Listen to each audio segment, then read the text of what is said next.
We've just heard a session on how to improve cable performance, and one of the presentations was given by Eduardo Mateo of NEC, who's joining me now. Thanks very much, Eduardo. Thank you.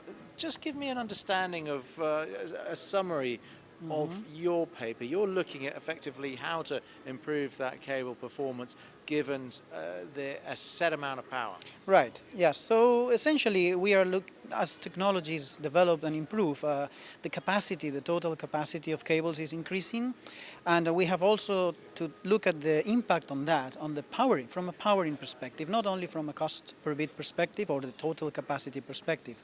So we are approaching to scenarios where the PFE would achieve certain limitations. So we wanted to understand what are the most promising directions and what are the directions to look at from a wet plant technology viewpoint that will give us the highest capacity at a given voltage on the PFE, right? So that's what we wanted to do this study, that we did it with our colleagues from Google, and we have try to develop a method and a calculation that it's most comprehensive as possible and removing the degrees of freedom that terminal equipment technology could impose in the calculation. So our idea was to obtain an absolute maximum using the Shannon limit. So effectively optimizing the cable so you can get more capacity. Right. And in essence, that leads to better commercials. Right, if we are limited by voltage. So Yes. in a situation where we might not be able to increase the powering perspective,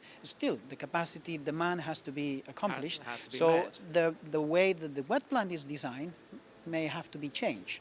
And the way we design wet plant now is to optimize the cost per bit, of course, but if we hit the limit of the powering, we may need to change and look at solutions.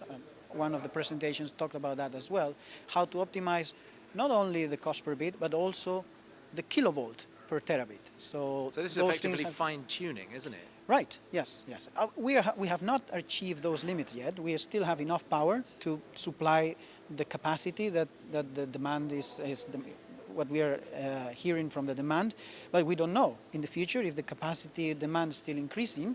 We also need to be concerned about how to provide enough power to the cables and how to make it efficient from the energetic viewpoint. In specific scenarios, assuming that the power is limited, what kind of percentage in additional capacity would one hope to get, or could one get, in the event of applying these measures?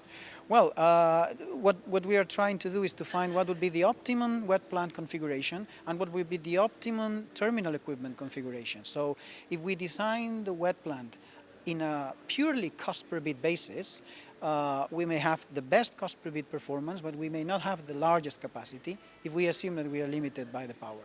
When we are limited by the power, we need to rethink how the terminal equipment works together with the wet plant, and we should expect larger capacity, but at the trade-off between power and cost per bit on the wet plant. So technologies on the repeater, technologies on the SLT can improve the total capacity when we optimize the cable from a powering perspective, not only from a cost per bit perspective. And in this terms, I mean, this seems to be the very sharp end of the whole business of subsea cables. I mean, it's about that fine-tuning, it's about getting the most from each exponential part.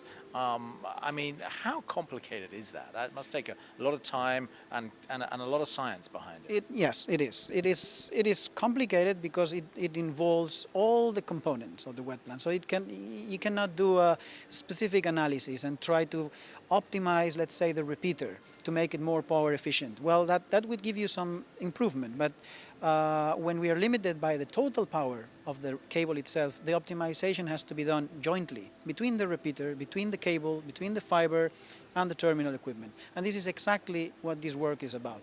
How the joint optimization of everything provides the largest capacity, and what are the numbers that involve for each component, what are the numbers and the designs that provide that optimization.